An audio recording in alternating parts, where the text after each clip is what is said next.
Hey everybody, this is the Carolinian Studio. I am your host, Charles Lathrop. This is a clip from my Country Fried Ranting video, which is very ranty and may not be palatable to everyone, and that's perfectly reasonable, but I think this is the best part of that video, and I think it's the most important part. So hopefully you enjoy it, and God bless. Do you have anything to add? I have some questions. Fire away.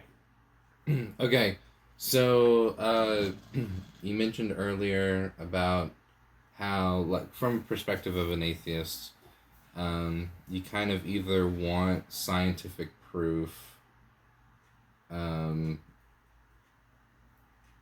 they're not really taken into account, like eyewitnesses. Right. So, like an example could be like Sasquatch, right? Mm-hmm.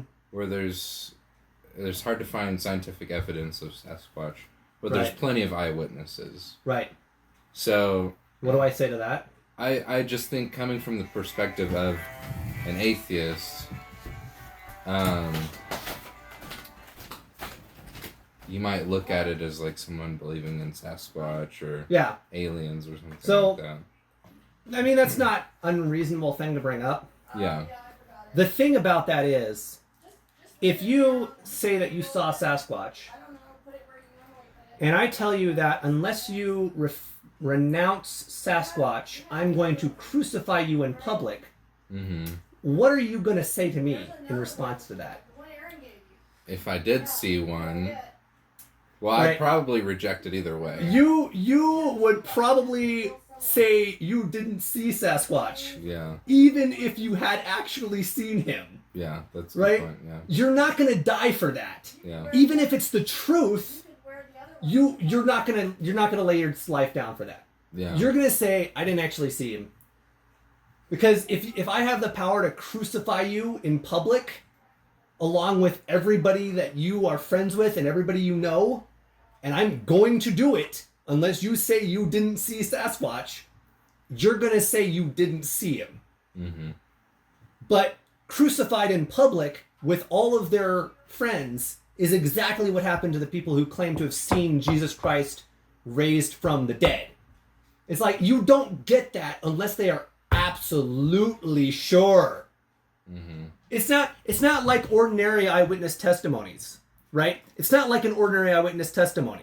This is not a situation where somebody who's lying is going to go all the way through with it. At some point, they're going to cry uncle if it's actually a lie. Mm-hmm. And I've made this argument a dozen times, and I get all kinds of bizarre responses. It's incredible, the responses I get. Oh, well, they weren't lying. They just weren't right. It's like, how do you make a mistake like that? They said they saw his body.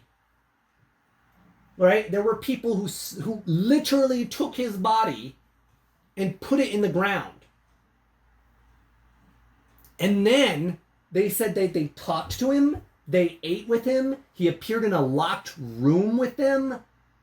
Like, thing after thing after thing after thing that is not naturally possible. And whenever the cards were on the table and it was renounce the lie or be crucified, they chose to be crucified instead. Mm-hmm. It's like, you don't get that unless, like, I don't think you even get that with crazy people. I don't think you even get that with people who are mentally deranged. Mm-hmm. You know? It's just totally unbelievable. I told this to some guy and he was like, oh, well, the Mormons did the same thing. Not true. I tried to bring it up with him again and he wouldn't talk to me about it again. But I looked it up, all the stuff I could find about the Mormons. Never happened. They claimed to be eyewitnesses of a number of things, but none of them were ever put to the test by execution. Mm-hmm. It didn't happen. You know, plenty of people have claimed to be eyewitnesses of plenty of things, but the eyewitnesses themselves were never put to the test by execution. It's like Islam. Plenty of Muslims die for what they believe in, but they don't claim to have been eyewitnesses of Muhammad performing miracles or Muhammad ascending into heaven. None of the people who claimed to be eyewitnesses of anything supernatural relating to him were put to the test by execution.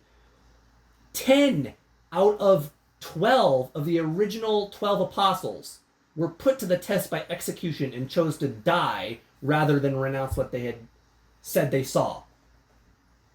And somebody told me, oh, the death and resurrection of Jesus was a big hoax. It was all a hoax. It's like, how do you fake something like that? It's not physically possible. It cannot be done. In order for it to work, in order for it to be a hoax, first of all, in order for it to be a hoax, Jesus Christ has to be in on it. Because you have to fool the disciples. Right? You have to fool them. They cannot be in on it. Jesus Christ has to be in on it in order for it to be a hoax. If it is a hoax, he was beaten, he was spit on, he was scourged, his back was scourged down to the bone. Then they put a heavy cloak over his back and ripped it off, and after the blood had time to coagulate and cling to the cloak, they ripped it off and opened up all the wounds. And then they had him march in the middle of the hot desert sun uphill with a splintery cross on his back. And then they crucified him. It's like, if it's a hoax, he is going to cry uncle at some point. It's the same issue with the 10 disciples, going to their deaths proclaiming him raised from the dead. You don't die for something that you know is a lie. At some point, you cry uncle. It will happen. And he had many opportunities to renounce, to recant while they were questioning him. It wasn't like he didn't know what was going to happen either, because in the Garden of Gethsemane he sweated blood, which is not something you do unless you are in agonizing stress. So even beyond that, all right, let's say it's a hoax and he actually goes through with it and it actually is a hoax. The second problem is he doesn't stand up from that in 3 days. Modern medicine does not help you recover from that in 3 days. We can't get somebody to recover from that in a week with our modern medicine. They're sure as hell not going to do it with their first century medicine. It's impossible to fake. You can't fake a resurrection in 3 days. Not like that. It can't be done. It gets even worse. Everybody says, oh, well, I think Jesus was a good man. He was a good teacher. But I just don't think that he was God. It's like, he claimed to be the Son of God. He claimed to have been resurrected on the third day. Okay? He created the largest, most successful religion in the history of the world. All right? Either he is who he says he is, or he is the most evil, most successful con artist in human history. Those are your options. You don't get to say that he was just a good man. It's not on the menu. It's not there. He either it's the truth, or he is pure evil con artist. Either he is the Son of God and he was resurrected on the third day, or he's pure evil con artist. Those are the only options. You can't have anything in between. And to say otherwise is just blindly ridiculous. There's no getting around it. There's no getting around it. You can't say that human beings die for things that they know are not true. It doesn't happen. Ever. Ever. If they can get out of it, they will. And just like you were saying, even with Sasquatch, even if you actually believed that you'd seen him, even if you believed it wholeheartedly, even for that, which would be the truth in that hypothetical scenario, even for that, you wouldn't die for the truth. Mm. It's like, even for the truth, you wouldn't necessarily give your life all the time. Yeah. So if you're in a position to know that it's a lie, which somebody who claims to be an eyewitness would be in a position to know, and then you choose to die, you are pretty sure. And beyond pretty sure. The only other way to get around this, and I'm a historian. I'm a historian by training and by inclination. I read history a lot. I know a bit about historiography. Okay, I'm not PhD level, but I'm educated enough. We know Jesus Christ was a real person. The only other way to get around it is to claim that Jesus Christ never existed in the first place, which in terms of historiography is totally untenable. It will not hold. Anybody who says that Jesus Christ wasn't a real person is somebody who has never talked to a professionally trained historian in their entire lives about the subject, about that subject. Because I don't care what their religion is, every professionally trained historian will tell you that Jesus Christ really lived. I had a professor in the university whenever I was getting my bachelor's degree. He was an atheist, and this subject came up in class. One of the kids in the class was like, well, how do we know that Jesus was a real person? Mind you, the professor's an atheist. How do we know that Jesus was a real person? The professor says, well, we know because Paul wrote about him. Paul wrote about him, which is, the student says, Paul wrote about him, like a question. Yes, Paul wrote about him. Well, how do we know that Paul was a real person?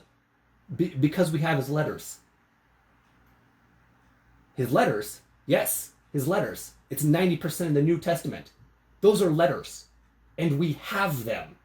We have the letters. They're historical documents. This is the atheist.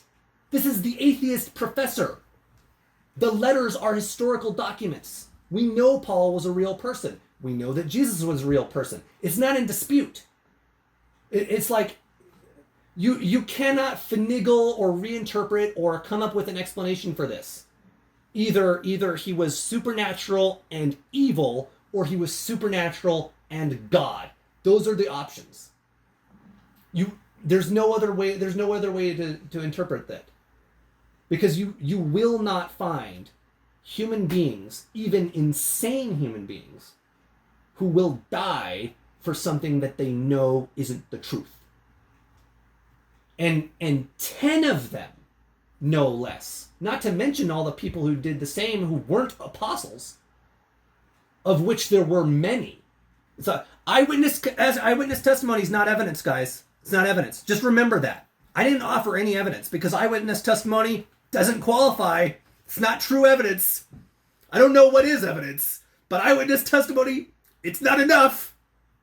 It's not Sasquatch. It's not the Loch Ness Monster. It's not anything else. It's in a class completely of its own. It's not like any other religion on earth.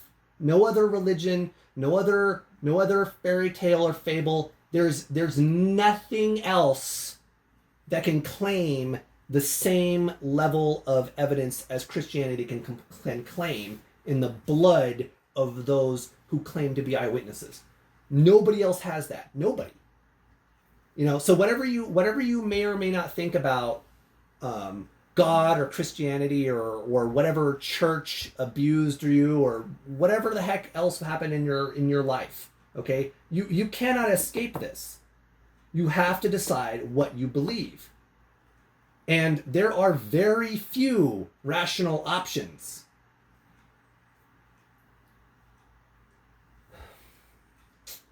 I'm sorry, I just get so animated about it. All right, well, this has been the Carolinian Studio. I have been your host, Charles Lathrop, and God bless.